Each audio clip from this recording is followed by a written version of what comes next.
More than 200 years ago, English academic, philosopher and theologian Richard Whatley said, "Lose an hour in the morning and you will spend all day looking for it."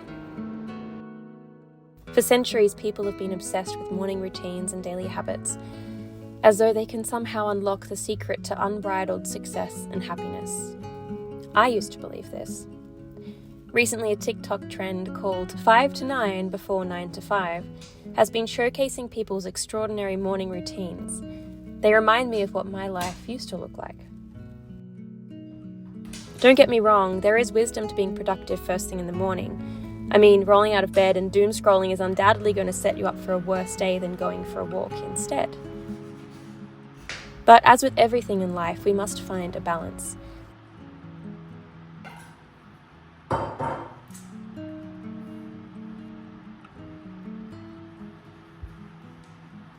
Putting so much pressure on myself to have a successful morning routine and a productive day used to trap me in cycles of anxiety. I thought that if I didn't check off every item on my list, that I was setting myself up to have an unsuccessful day, even an unsuccessful life. Dwayne Johnson once said, "Success isn't always about greatness, it's about consistency. Consistent hard work leads to success. Greatness will come." We all want to be successful, and his words are true. To a point. But unless we determine for ourselves what success actually means for us, we'll spend our lives exercising all our energy and self-control on something that simply won't make us happy or fulfilled. In this video, I want to share with you all what a typical day in my life looks like now that I've learned to define success for myself.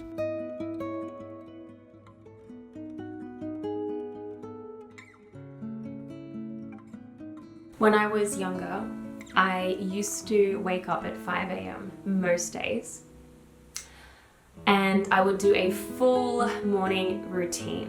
So I would get up, do stretching or yoga, go for a long run, I'd come back, I would do like an hour of journaling and reading my Bible, meditation. I would do a full gua sha beauty routine, take vitamins, read 30 pages of a non-fiction book. If you've heard it in a morning routine, I was probably doing it. And this routine typically would take me from 5 a.m. to around about 8 a.m., sometimes longer than that. And while in theory it was fantastic for my health and longevity and for setting me up for success in life, in reality it just wasn't sustainable. So I would go for days, weeks, sometimes even months at a time doing this crazy routine, but then inevitably something would disrupt it. Ultimately, every time I'd fail. And weirdly enough, it actually became more difficult to do this routine once I got married. When you're single, there's an element of like taking for granted how much freedom you have and privacy in your own space. You can get up at any time without any accountability, without any need to talk to anyone. And you have your own room to basically do whatever you want in the morning. But these days, now that I co-sleep with a husband, which is great, but it does mean that I don't necessarily have those same freedoms. I mean, it would be kind of rude of me to get straight up out of bed and not even acknowledge his existence. You know, sometimes he wants to talk, sometimes he had a really late night and needs to sleep in, and so me getting up early and doing all these things will disrupt his sleep schedule. So it's just a matter of now being aware and sensitive to the other person's, my husband's needs, and kind of sacrificing some of my own needs or ideal routines in order to have a happy marriage. So these days it's kind of complicated in the sense that every day might look a little bit different. So I've really had to pare back and simplify and figure out what's actually important and what is just stuff that people tell me that I should do every day. So these days, my mornings normally look like spending some time with God and journaling. I really connect with people, with God, just words. I don't know, I love words, I love writing. And so I typically in the morning like to write in my journal, read some of the Bible or a book that I'm reading, just to kind of connect with my bigger purpose with God. I normally find after my reading/journaling session that I have so many ideas that I want to make more public. I don't want to keep them to myself, I want to share them. And so I will normally, after this early morning practice, spend 20 to 30 minutes just jotting down these ideas in a more like public or organized format. I'll put them in my Notion, and this just helps me to create content basically for Instagram, for YouTube scripts, for future books potentially, for other projects that I'm working on. And it also just helps to consolidate kind of my experience, my growth, stories that I can use or tell. Anyway, so I really like doing that practice, and I do prioritize that as often as I can. Other than that, there's really only 3 things that I try to prioritize every day in my morning routine now. The first is a little bit niche, a little bit left of field maybe, but it's oral health. I actually think that this is such an underrated practice for overall health. So this basically involves things like oil pulling with coconut oil first thing in the morning, tongue scraping because I do wear a retainer so my mouth gets a bit kind of yucky at nighttime. Anyway, TMI. I also brush my teeth with a remineralizing toothpaste, and even I use clay on my teeth sometimes. Just it has lots of medicinal properties and also remineralizing properties as well. After I do that, I will normally try and drink as much water as I can stomach. So this is normally like maybe a liter first thing in the morning. Sometimes I will add lemon or apple cider vinegar to detoxify and neutralize the pH in my body. And then I will go in and make a healthy breakfast, which varies from day to day. Sometimes I like it sweet, sometimes I like it savory, but overall I really try and focus on nutritional density at this time of day and getting in all of the micronutrients as well as a good healthy balance of protein, carbs, and fat to keep me full throughout the day.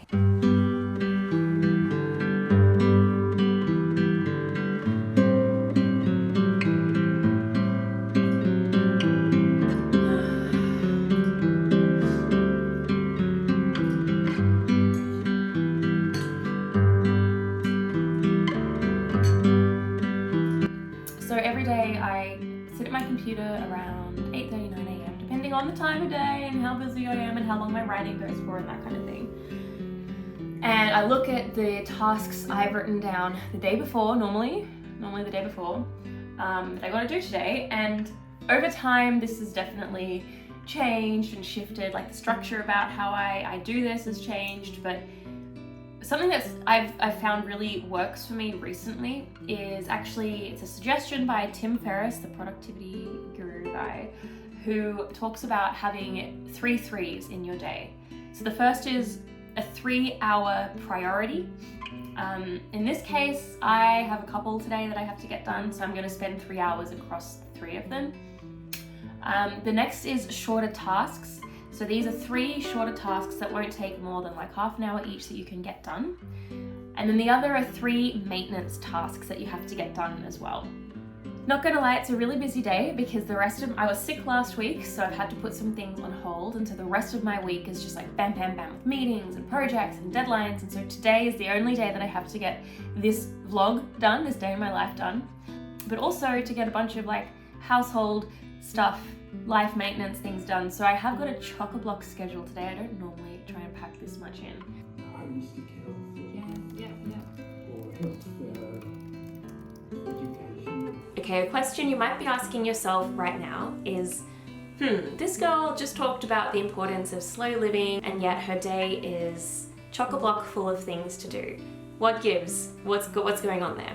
A lot of people mistakenly think that the slow living movement is all about slowing down the pace of your life and just living at a snail's pace, only doing 2 or 3 things a day. And while slowing down and being present is definitely part of it, that's not really the core message of the slow living movement, at least as I interpret it. Slow living is really an act of resistance against the powers in the world, capitalism, consumerism, and these structures, these powers will tell us that we are only worthy if we meet a certain standard, if we achieve a certain amount per day. But slow living is really about saying, no, I choose to believe and live my life in a way that says my worth is not connected to my output, to my works. My worth is inherent to me as a human being. And for me, within my worldview, that also means that I am made, designed, loved by my creator.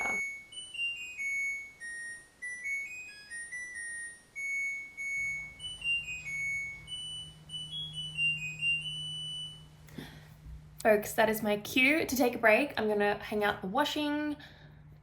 It's 11:30, so it's not quite lunchtime, but I'm just gonna take my eyes from the screen for a little bit because they are tired.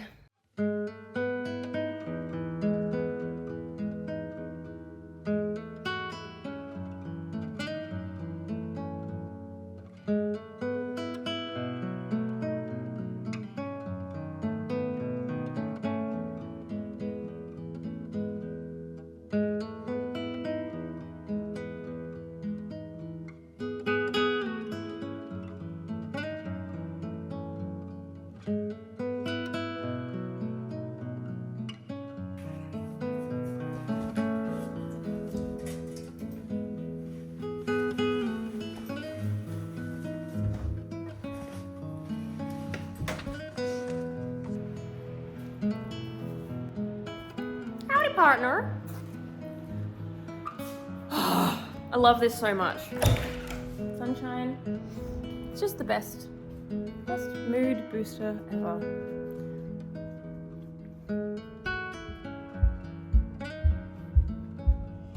Look how luscious our grass is. Oh my goodness. Sorry. Look how luscious our grass is. Oh, so nice. So good. So, this is the back lawn in question. Not back lawn. This is meant to be rocks and currently it is weeds. And I need to address this, so I'm gonna start weeding it and see how far I get before I have to go back to work.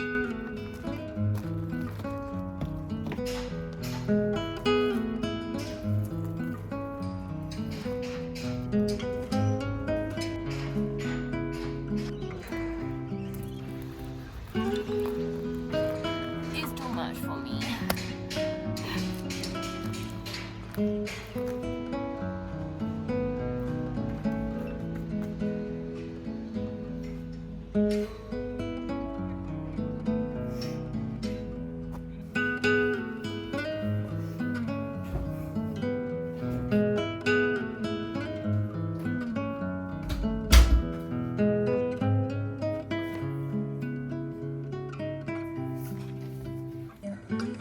Now there's a direct golden line that runs through all of these equations, and I'll jump and jump from the first.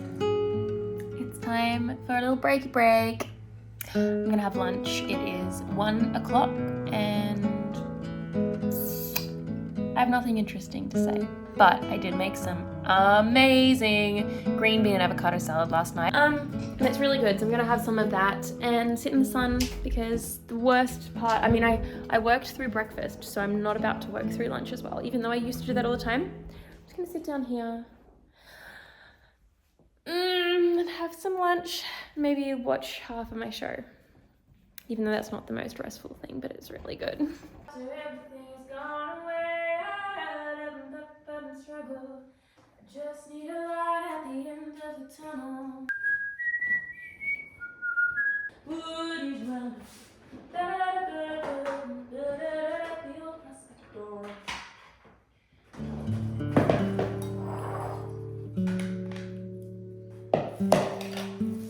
It looked better yesterday when the avocado was still green, but it tastes pretty good.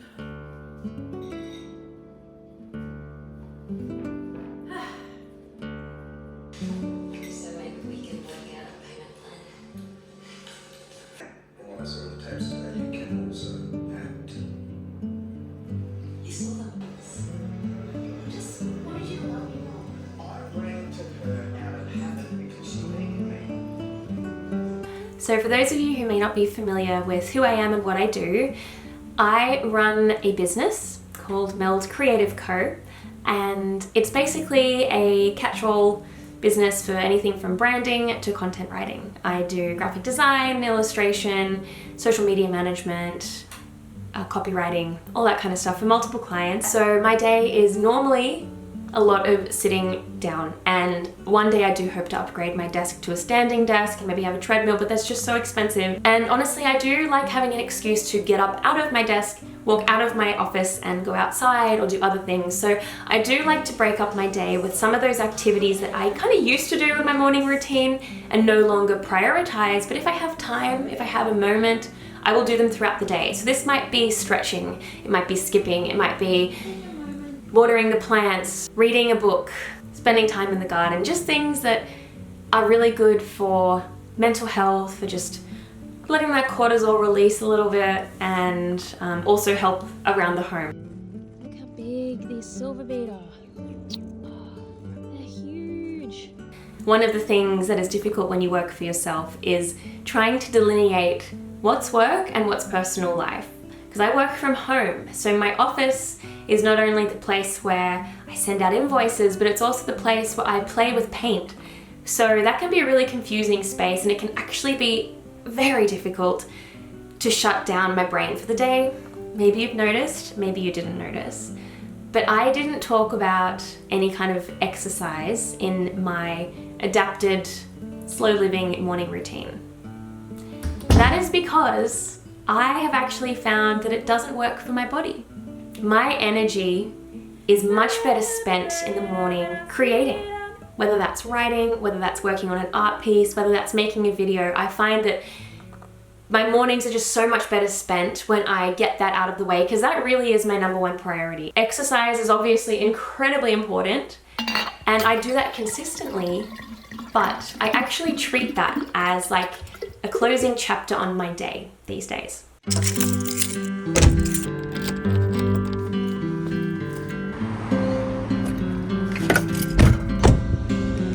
Got held up in the car on a phone call, so it's now 5:30 and it's well, the sun is rapidly disappearing.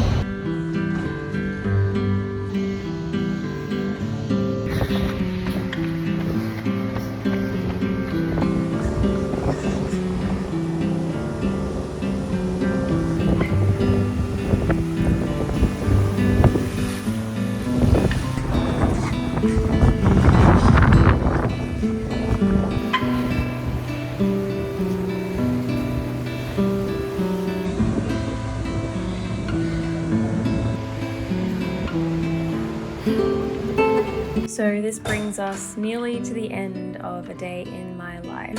After I get back from a run or from the gym, I will normally have a shower and then get started on making dinner, maybe fold some washing, just like regular house stuff, nothing very exciting. Josh normally comes home around 6:37, so it gives me just a couple of hours to get on top of life stuff at the end of the day. Normally we will then sit down for dinner and then watch a show or sing some songs. He plays guitar, I like to sing, it's kind of fun. Or sometimes we'll go out with friends, have our small group, connect group, but we like to keep it pretty low key, so we definitely embrace it. Well guys, I hope you enjoyed this little sneak peek into a day in my life. Thank you so much if you've made it this far in the video. I so appreciate you watching and spending some time with me. Please stay tuned. If you haven't subscribed to our channel, definitely hit that subscribe button, turn on notifications, leave a comment, like this video. All of that stuff really helps the algorithm, and we are just starting out this channel, our collab channel. And we're really excited to see where it will take us. So I'm sure I will be seeing you in a collab video with one of my friends very soon. But in the meantime, take care, God bless, and I'll catch you on the flip side. That was so lame.